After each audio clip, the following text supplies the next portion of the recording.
The scent of old paper was the first thing I noticed and the last thing I forgot each day. It was a dry, slightly sweet smell, the scent of forgotten stories and brittle glue. For 2 years, it had been the constant backdrop to my life, a perfume of quiet resignation. The Last Page bookstore was my sanctuary and my cage, a place filled with 1,000 lives I could read about but never live.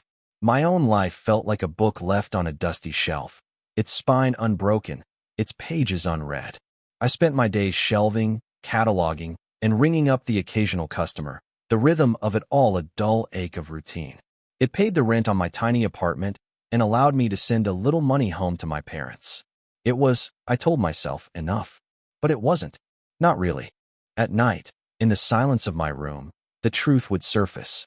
I was 24, a graduate school dropout with a mountain of debt and a degree in archival sciences that was about as useful as a degree in ancient poetry. My parents' financial collapse had derailed my future, sending me scrambling for the first port in a storm.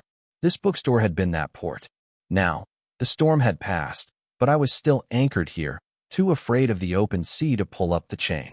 The yearning was a physical thing, a hollowness in my chest that no amount of reading could fill. I had a small, secret ritual.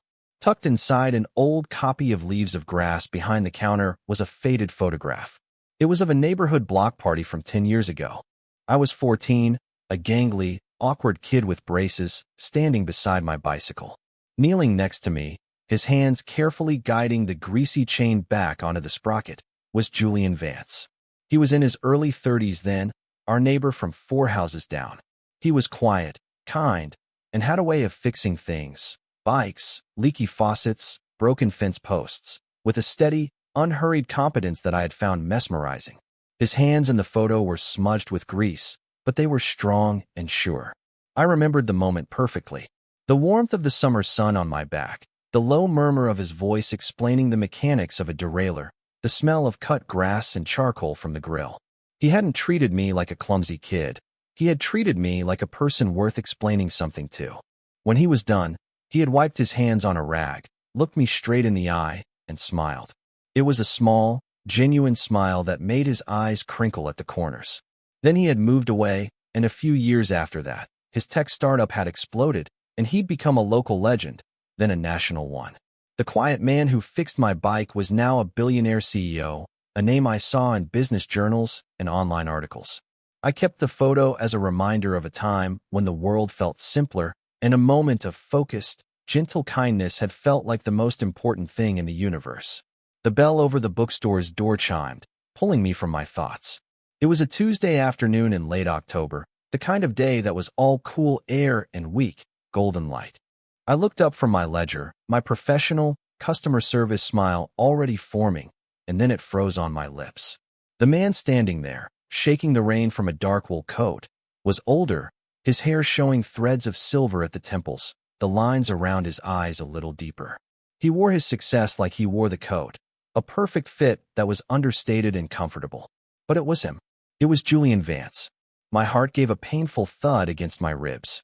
He hadn't changed as much as he had settled into himself. The quiet watchfulness was still there in his eyes, the steady set of his shoulders.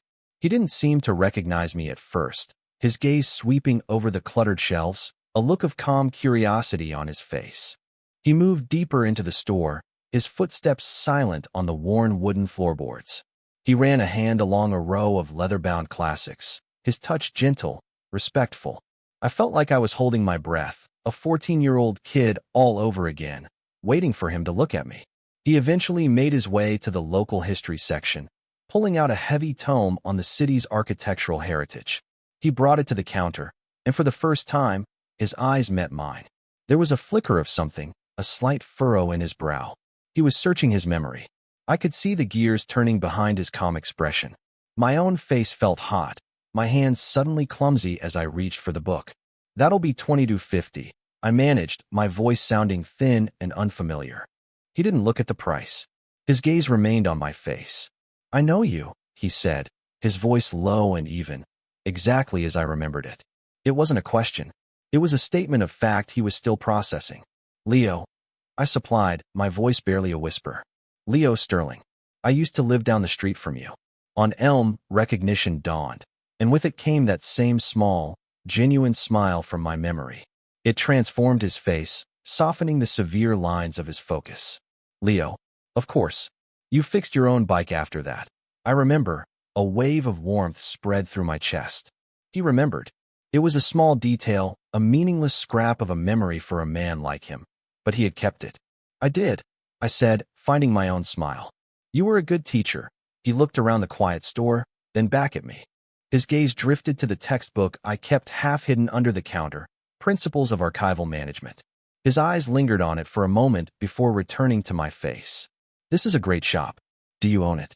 I gave a short, self-deprecating laugh. No, I just work here. It's a job. The words hung in the air, weighted with everything I didn't say, that it was just a job, that my plans had fallen apart, that I was stuck. He seemed to hear the unspoken words. He nodded slowly, his expression thoughtful. He paid for the book, but he didn't move to leave. There was a pause, a moment of quiet assessment that felt less like an intrusion and more like genuine consideration. I just bought the old Miller house, over on the bluff, he said, his tone conversational. It's a beautiful place, but the library is a disaster. Decades of family papers, books, photographs, all just piled in boxes. It needs a professional, someone meticulous. He paused again, and his gaze was direct, clear. It's a short-term contract. To create a complete, cataloged archive. The pay would be substantial. Is that something that might interest you, Leo? The offer landed in the quiet air of the bookstore like a stone in a still pond. It was sudden, unexpected, and utterly terrifying. My mind raced, filled with a chorus of doubts. Was this pity? A handout? A strange whim from a rich man playing Lord of the Manor? I looked at him, searching for any hint of condescension, any sign that this was anything other than what he said it was. I found none. His expression was open, his posture relaxed. He was simply a man with a problem who thought I might be the solution. And then he added the words that settled everything. It's a professional offer, he said, his voice steady, as if he knew exactly what I was thinking. I need an expert. I'm not offering charity. I'm offering a job to someone I believe is qualified. He had seen my textbook. He had remembered the kid who was careful with his things. He had connected the two. It wasn't pity. It was an opportunity. My throat was tight. I could feel the hinge of my life turning on this single moment. I could stay here, in the safe, dusty silence of my routine. Or I could take a step into the unknown, into his world, and see what happened. The fear was a cold knot in my stomach, but beneath it, a tiny flicker of hope ignited. Yes, I heard myself say, the word coming out stronger than I expected. Yes, that would interest me very much. Julian's smile returned, wider this time. Good, he said simply. He handed me a business card. His name was embossed in clean, simple font. Julian Vance, CEO, Vance Technologies. Below it, he had written a private number in neat, black ink. Call me tomorrow, and we'll sort out the details. It was good to see you, Leo, and then he was gone, the bell over the door chiming his departure. I stood there for a long time, the heavy history book on the counter, his business card in my hand. The air in the bookstore still smelled of old paper, but for the first time in years, it smelled like a beginning, not an end. The weight of his presence lingered, a quiet gravity that had pulled my world off its axis. The Miller house wasn't just a house, it was an estate. Perched on a bluff overlooking the river, it was a sprawling stone structure from another era, surrounded by ancient oak trees. It was grand and a little intimidating, but the moment Julian opened the door, that feeling dissipated. Inside, it wasn't a palace. It was a home in the making. The floors were covered in canvas drop cloths. The air smelled of fresh paint and wood polish, and boxes were stacked neatly against the walls. It was a space in transition, waiting to be filled with life. Julian gave me a brief tour, his voice a low counterpoint to the echo of our footsteps on the bare floors. He showed me the kitchen, which was a sleek, modern marvel of steel and granite, and the living room, where a single, comfortable-looking leather sofa sat facing a massive stone fireplace. It was clear he valued function and comfort over ostentatious display. Then, he led me to the library. I stopped in the doorway, my breath catching in my throat. It was a two-story room, ringed with a mezzanine balcony, all crafted from dark, rich mahogany. The shelves were empty, waiting. In the center of the room, Dozens of cardboard boxes were stacked, a chaotic mountain of paper and memories. This was to be my domain. "This is it," Julian said from behind me. "The Vance family archives, along with a few generations of Millers, I believe. Letters, journals, photographs, business ledgers. It's a mess. To me, it wasn't a mess. It was a treasure. It was the work I had been trained to do, the work I had dreamed of doing. My fingers itched to start, to bring order to the chaos, to piece together the stories hidden in those boxes. "It's incredible," I breathed. He gave me a tour of my workspace. He'd already set up a large table, an ergonomic chair, an archival lamp, and a laptop with the latest software. He'd thought of everything. He showed me where to find the coffee maker and told me to help myself to anything in the kitchen. He gave me a key. "Come and go as you please," he said. "Your hours are your own. I trust your judgment." And just like that, he left me to it. He retreated to his home office at the other end of the house, a room I only glimpsed, filled with screens and blueprints. He didn't hover. He didn't micromanage. He simply created the perfect environment for me to work and then trusted me to do it. That trust was a greater gift than the generous salary he was paying me. The first few days, I barely saw him. I would arrive in the quiet of the morning, the house still and cool. I'd let myself in and head straight for the library, losing myself for hours in the delicate task of sorting and preservation. I'd hear the distant sound of his car leaving, and then returning late in the evening. Sometimes, I would work so late that I'd hear his quiet footsteps as he moved through the house, the soft click of a light switch, the low murmur of a phone call. I began to learn the rhythms of his life through sound. The gurgle of the coffee machine around 7 in the morning, the quiet hum of his electric car in the driveway, the solid, reassuring thud of the heavy front door closing at night. He was a man of routine and discipline, yet there was a deep quietness to the house, a solitude that seemed to seep from the very walls. I wondered if he was lonely here, in this huge, beautiful, empty house. I saw him mostly in passing. He'd appear in the library doorway, a mug of tea in his hand, which he would place silently on the edge of my desk before disappearing again. He never interrupted, never asked for progress reports. The tea was just a quiet gesture of care, a small acknowledgement of my presence in his home.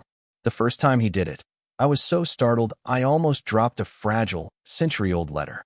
Now, I looked forward to it, to the brief, silent exchange and the lingering warmth of the ceramic mug in my hands. I started to watch him more closely during these fleeting moments.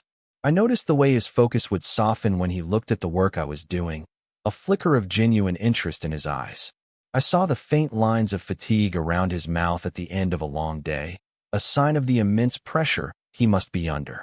I observed the way he moved, with an economy of motion, a quiet confidence that was in his every gesture, whether he was signing a multi-million-dollar contract, I imagined, or simply placing a mug of tea on a table. My work was my shield. I poured all my focus into the delicate pages, the faded ink, the ghosts of the past. It was easier to think about the lives of long-dead Vances and Millers than it was to think about the living, breathing one in the next room. But my analysis wasn't limited to the archives. In the quiet moments, when I was waiting for a document to scan or a database to update, my thoughts would drift to him. I would replay our brief interactions, dissecting every word, every gesture. When he said, "Good work, Leo," did he mean it, or was it just polite? When he paused in the doorway, was he just thinking, or was he watching me? I was reading him like I would read a difficult text, searching for subtext, for hidden meaning. The difference in our lives was a chasm between us, his age, his wealth, his success. I was the hired help, a temporary fixture in his perfectly ordered world. I had to remember that. But it was difficult. It was hard to maintain a professional distance when he would do something unexpectedly kind. One afternoon, a sudden downpour started while I was working. I hadn't brought an umbrella. Just as I was packing up, ready to make a run for it, Julian appeared. He was holding a large, sturdy black umbrella. "Take this," he said. No sense in getting soaked. It wasn't a grand gesture, but it was thoughtful. It was the act of someone who was paying attention. Another time, I mentioned in passing that the light in the library's alcove was poor, making it hard to read the spines of the books shelved there. The next morning, a discreet, elegant brass lamp had been installed on the wall, casting a perfect pool of warm light. He hadn't said a word about it. He had just heard a problem and solved it. That was who he was. He was a fixer. He fixed things. Just like he'd fixed my bike chain all those years ago. The weight of his gaze was something I was becoming acutely aware of. I would be perched on a ladder, reaching for a book on a high shelf, and I would feel it. A stillness in the room that told me he was there, watching. I would glance down, and he would be standing in the doorway, his expression unreadable. He would just nod, a small acknowledgement, and then leave. I never knew how long he'd been standing there. Those moments left my skin tingling, my thoughts scattered. I was an object of his quiet observation, just as he was an object of mine.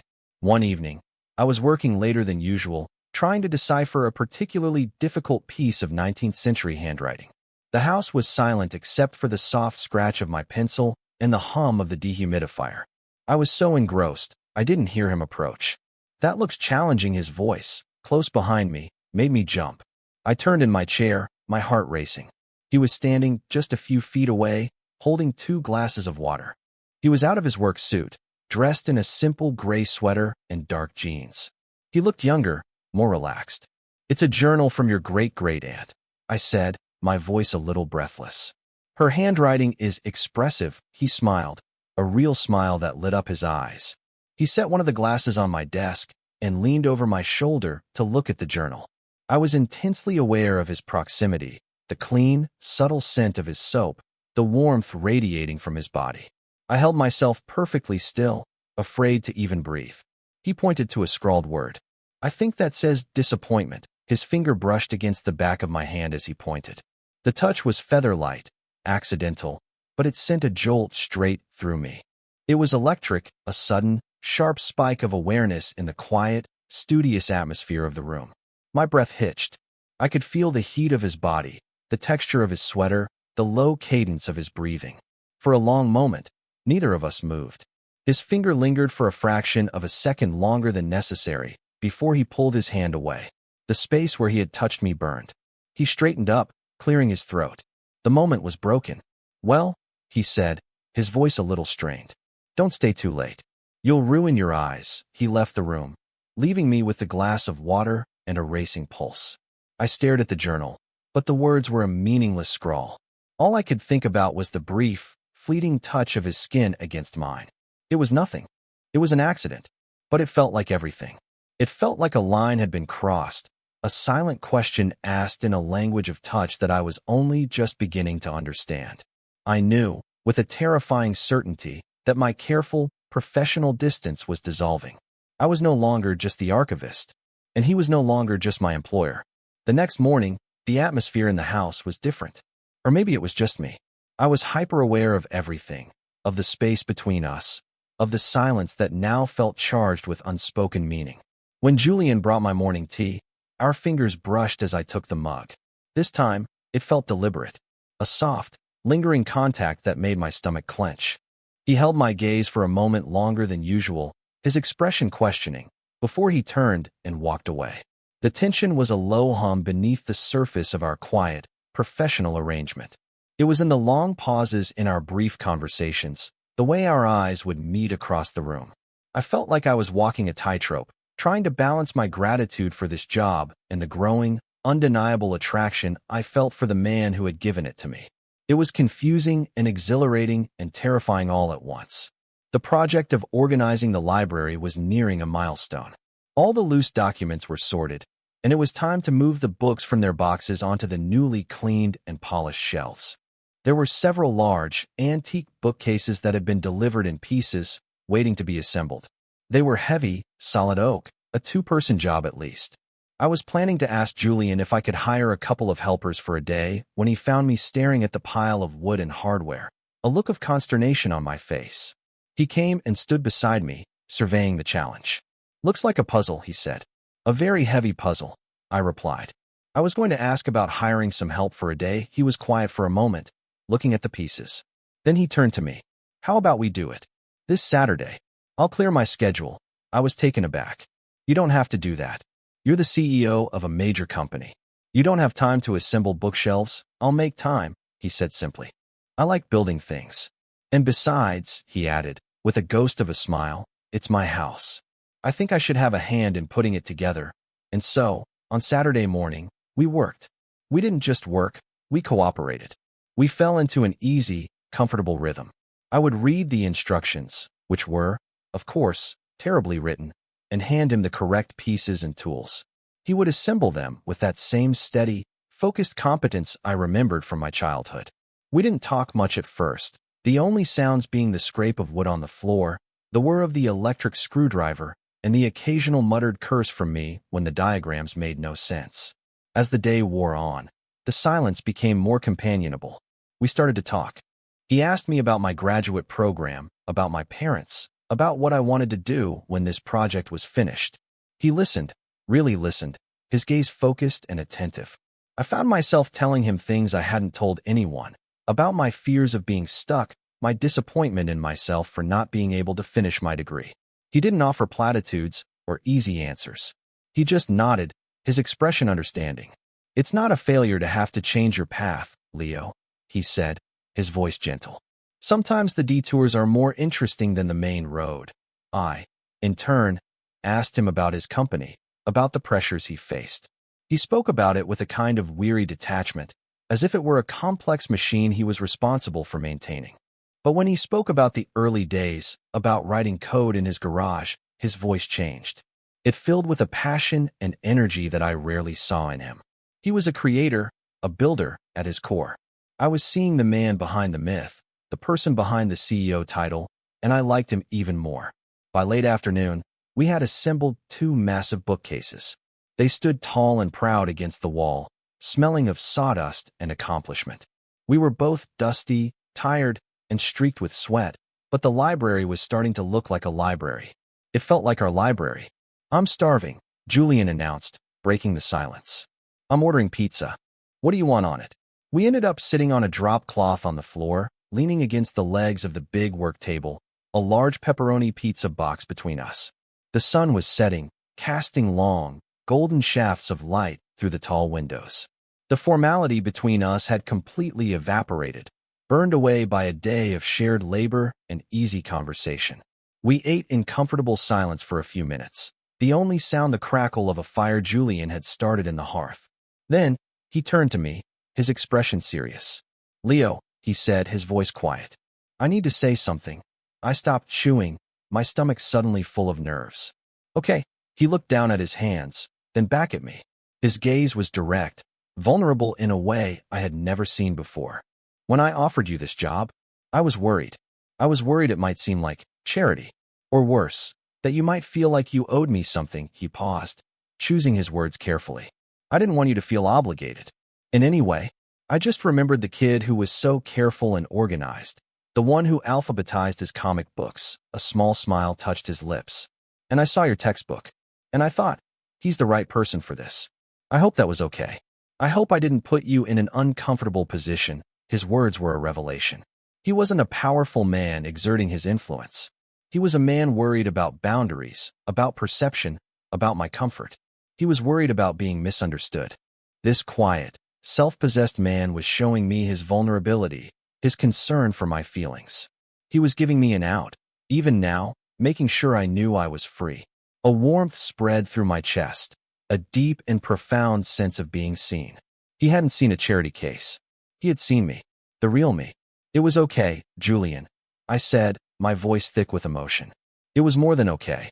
You have no idea what this job, what this opportunity has meant to me." He held my gaze, and in his eyes, I saw a profound relief. The space between us felt charged, but it was no longer with tension. It was with a deep, unspoken understanding. We had spent the day building shelves, but it felt like we had been building a bridge, a sturdy, solid structure across the chasm of our differences. And for the first time, I felt brave enough to imagine walking across it. The fundraiser for the City Historical Society was an event Julian was sponsoring, and he had asked me to attend with him. As my archivist, he'd specified, his tone carefully neutral.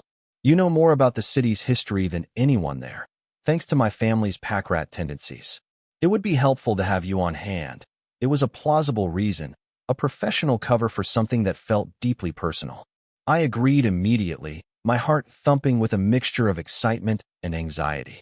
The event was held in a grand old hotel ballroom, a sea of tuxedos, glittering gowns, and the quiet clinking of champagne glasses. It was a world away from the dusty bookstore and the quiet library. I felt exposed and out of place in my rented suit, a small, insignificant moon orbiting Julian's bright, steady sun. He, of course, looked perfectly at ease, moving through the crowd with an understated grace, nodding to people, shaking hands, a quiet word here and there. He kept me by his side, though. He would introduce me not as his employee, but as Leo Sterling, the archivist managing my family's historical collection. He gave me status, a place in this glittering world. He would turn to me when conversations drifted toward local history, drawing me in, valuing my knowledge. He was actively, deliberately making sure I was seen as a colleague, an expert in my own right. We were standing near the bar when a man approached us, his smile a little too wide, his eyes a little too sharp. His name was Marcus Thorne, a venture capitalist Julian had apparently known for years. He clapped Julian on the shoulder with an easy familiarity that grated on me. "Julian, good to see you," Thorne said, his gaze flicking over to me, dismissive and assessing. "Still hiding away in that big old house of yours?" He looked me up and down. "Finding some new hobbies to keep you busy. I see." The insinuation was clear, his tone oily and condescending. He had looked at me, at my youth, at my proximity to Julian, and drawn the ugliest possible conclusion. He thought I was the help in a way that had nothing to do with archiving. A cold knot of shame and anger formed in my stomach. I felt my face flush, and I opened my mouth to say something, to defend myself, but Julian was faster. He didn't raise his voice. He didn't cause a scene. He simply took a half step closer to me, a subtle, protective shift in his posture. His voice, when he spoke, was calm, but it was edged with ice. "Marcus," he said, his tone perfectly level. "This is Leo Sterling. He is a brilliant archivist, and his work is of great value to me. He is my colleague." He stressed the last word, his eyes holding Thorne's gaze without blinking. The rebuke was quiet, but it was absolute. There was no misunderstanding his meaning. Thorne's slick smile faltered. He mumbled an apology and quickly excused himself, melting back into the crowd. The entire exchange had lasted less than a minute, but it had changed everything. Julian had not just corrected him, he had defended me. He had drawn a line in the sand, placing himself firmly on my side. He had protected my dignity, my professional standing, and in doing so, he had laid his own feelings bare. You don't defend someone with that kind of quiet, steely ferocity unless they mean something to you. The silence between us in the aftermath of the encounter was humming with it. He turned to me, his expression softening, a flicker of concern in his eyes. "Are you all right?" I could only nod, my throat too tight for words. He had seen the ugliness of the assumption and had shielded me from it without a moment's hesitation. We didn't stay much longer. On the silent drive back to his house, the city lights sliding past the windows, the air inside the car felt thick with everything that hadn't been said. The professional pretext that had defined our relationship had been stripped away, and we were left with a raw, undeniable truth. I replayed the moment in my mind, the subtle shift of his body, the steel in his voice. My colleague. He had claimed me, not as a possession, but as an equal. When we arrived back at the house, he didn't immediately get out of the car. He turned off the engine, and we sat in the quiet darkness of the driveway, the house looming before us, its windows warm and inviting. He finally broke the silence, his voice low. "I'm sorry about that, Leo. About Thorne, it's not your fault," I said, finding my voice. "Thank you for what you said." He turned to look at me, his face illuminated by the soft glow of the dashboard lights. His expression was serious, searching. "Did tonight make you uncomfortable?" he asked. It was a loaded question. He wasn't just asking about Marcus Thorne. He was asking about us, about the implications, about the way people might see us. This is it, I thought. This is the moment for honesty. "No," I said, my voice steady. "It didn't." We got out of the car and walked into the house. The silence followed us, a living presence. He shrugged off his jacket, and I loosened my tie, the formality of the evening falling away. He walked over to the fireplace, resting one arm on the mantelpiece, his back partially to me. The fire from earlier had burned down to glowing embers, casting a soft, red light on the room. "Leo," he said, his voice still low, directed at the fire. I feel as though we're standing on the edge of something. He turned his head, looking at me over his shoulder. And I need to be very clear about it. My respect for you, for your work, and for who you are, is absolute. My position, my age, none of it gives me any right to expect anything from you. He turned fully to face me then, taking a small step forward. The space between us was only a few feet, but it felt like a universe. Whatever happens next, he said, his gaze intense, unwavering, or doesn't happen. It has to be your choice. Completely. Without any pressure or obligation. Do you understand? He was naming the power dynamic, laying it out between us, not as a weapon, but as a fact to be acknowledged and navigated with care. He was giving me all the power, all the agency. He was telling me I could walk away, right now, and nothing would change about my job, about his respect for me. He was opening a door and promising, with his entire being, that he would not be angry if I chose not to walk through it. My heart was hammering against my ribs, a frantic, wild drumbeat in the quiet room. He was waiting for my answer, for my choice. And for the first time in a very long time, I felt completely, utterly sure of what I wanted. The fear that had lived in my gut for years, fear of failure, of poverty, of being stuck, was suddenly gone. In its place was a different kind of fear, a thrilling, terrifying vulnerability. It was the fear of stepping off a cliff, trusting that someone would be there to catch you. Or, better yet, that you would learn to fly. I took a breath, the air tasting of wood smoke and possibility. I met his steady gaze. "It's not about the job, Julian," I said, my voice quiet but clear in the still room. It hasn't been about the job for a while now. A visible wave of relief washed over his features, softening the tension in his shoulders, the tightness around his mouth. He took another step, closing half the distance between us. "For me, either," he confessed, his voice barely a whisper.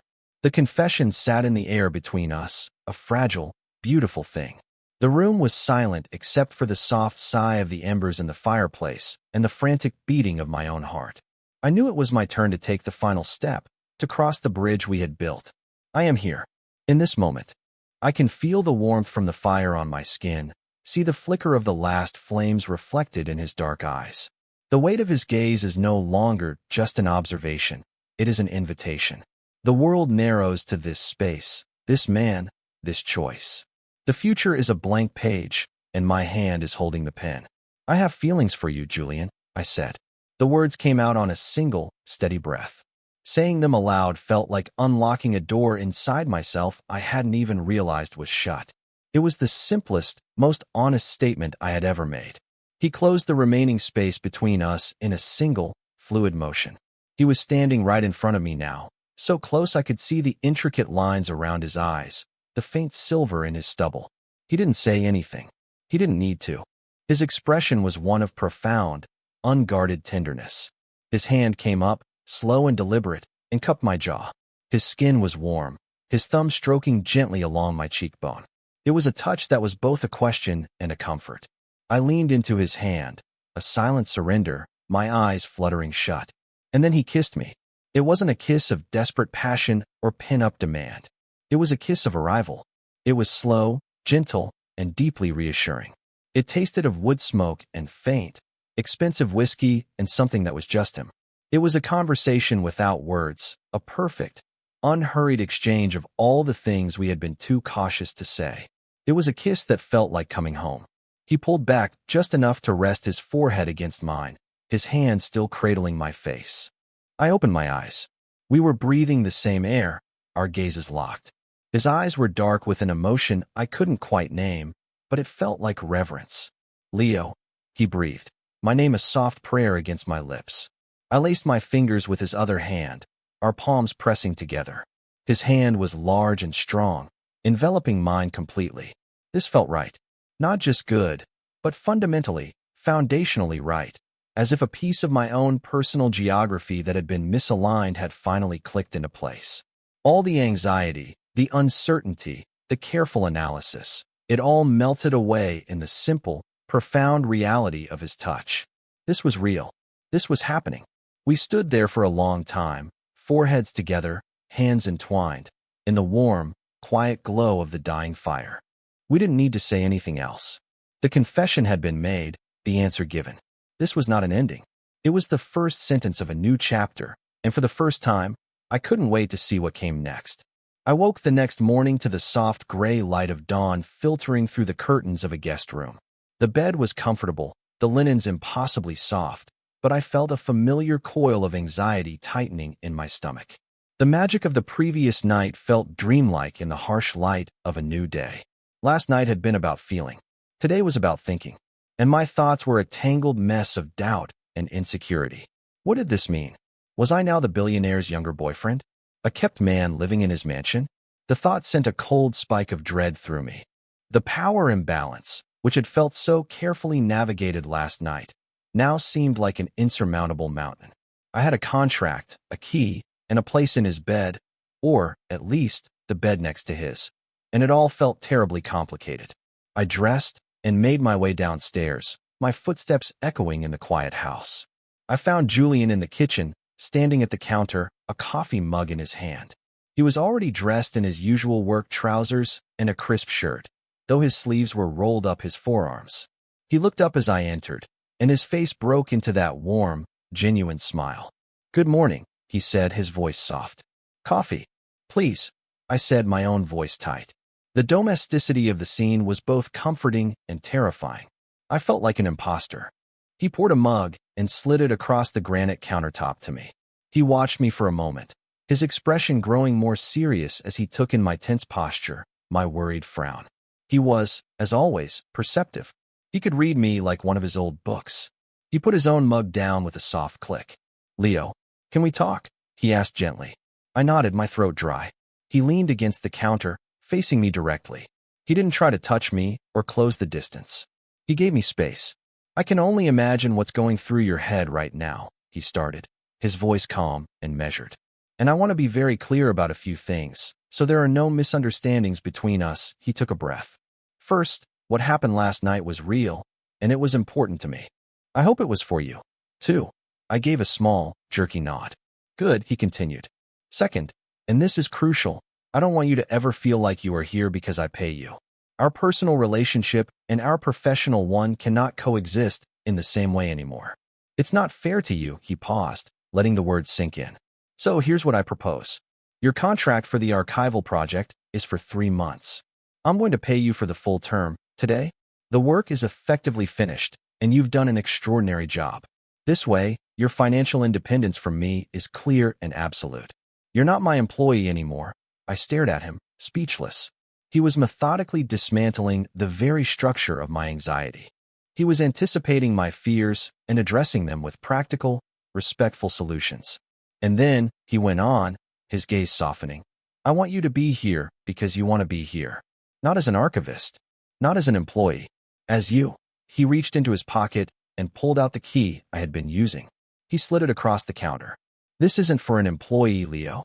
This is for a partner. If you want it. No expectations. No timeline. Just an open door." The knot in my stomach loosened, replaced by a profound, overwhelming wave of gratitude. He wasn't just saying the right things, he was doing the right things. He was actively working to level the playing field, to ensure I felt like an equal, not a dependent. He was protecting my agency, my freedom, even within the context of our burgeoning relationship. "Julian," I started, my voice thick. "You don't have to decide anything right now," he said quickly. "Just think about it. The money will be in your account this morning.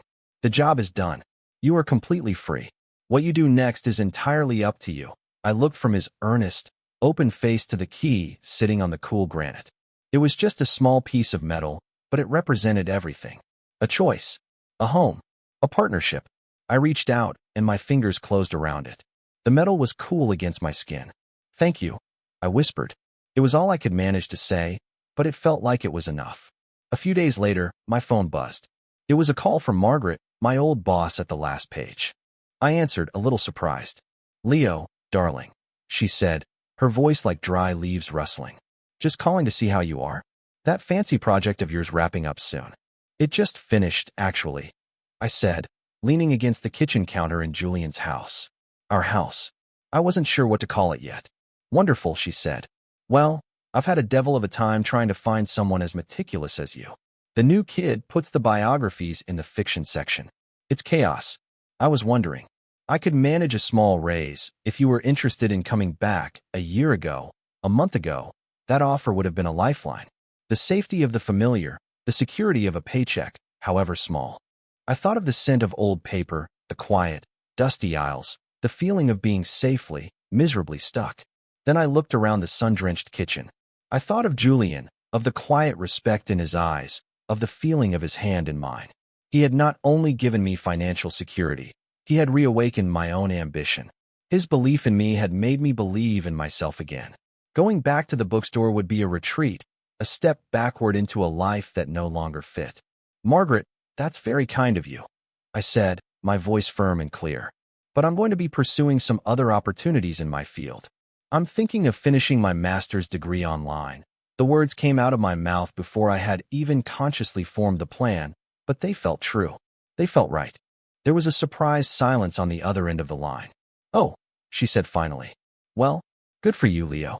Good for you. After I hung up, I stood there for a moment, a slow smile spreading across my face. It was a small test, a minor crossroad, but I had chosen the new path without hesitation. I wasn't leaning on Julian. I was standing on the foundation he had helped me build, ready to construct my own future. My life was my own again, and I was choosing to share it with him. We found our rhythm slowly, carefully. It wasn't a whirlwind romance. It was something quieter, deeper, built on the steady foundation of friendship and respect we had already established. We were two quiet, solitary people learning to share a space, and we did it with the same consideration and care we had applied to everything else. I didn't officially move in. There was no grand gesture or dramatic conversation. I just stayed. My things started to appear around the house. My favorite mug next to his in the cupboard. My worn copy of Whitman on the bedside table in the master bedroom. My laptop set up on a desk in a spare room that had a perfect view of the river, a space that became my own office, where I started researching online graduate programs. Julian was a quiet, constant presence. He never crowded me, never made demands on my time. He seemed to understand my need for solitude, for my own space to think and work.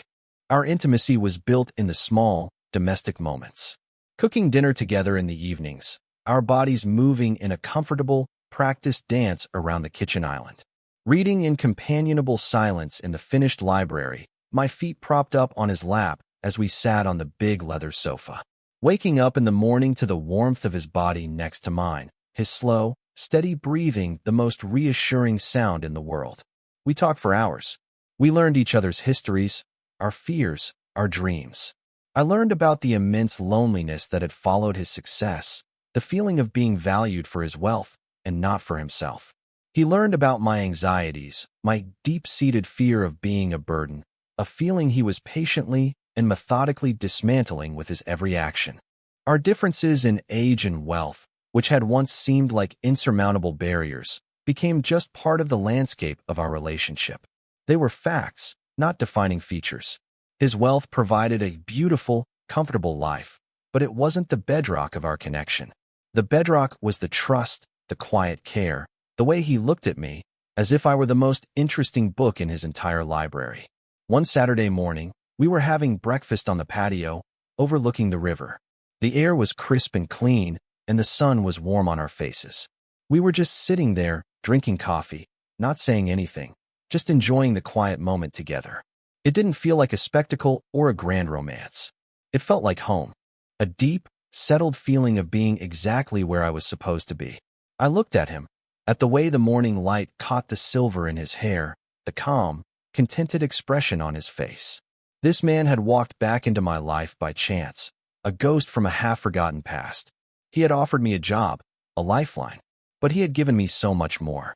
He had given me a safe harbor to rediscover myself. He had shown me what it felt like to be seen, to be valued, to be loved not in spite of my insecurities, but with a deep understanding of them.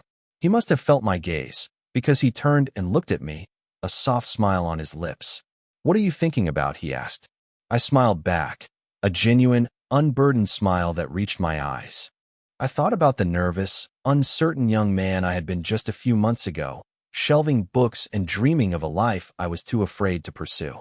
I thought about the journey from that dusty, quiet bookstore to this sun-drenched patio. I had come to his house to archive his family's past, but in the process, I had discovered my own future. I was just thinking, I said, reaching across the table to take his hand, my fingers lacing through his. That the detour was definitely better than the main road. His hand tightened on mine, a silent, perfect answer. The weight of his touch was no longer a question. It was a promise, and I knew, with every fiber of my being, that it was a promise he would keep. Share your thoughts in the comments. What moment stayed with you? If the story resonated, a like helps others find it. Subscribe for more slow burn male/male love stories told with warmth and care.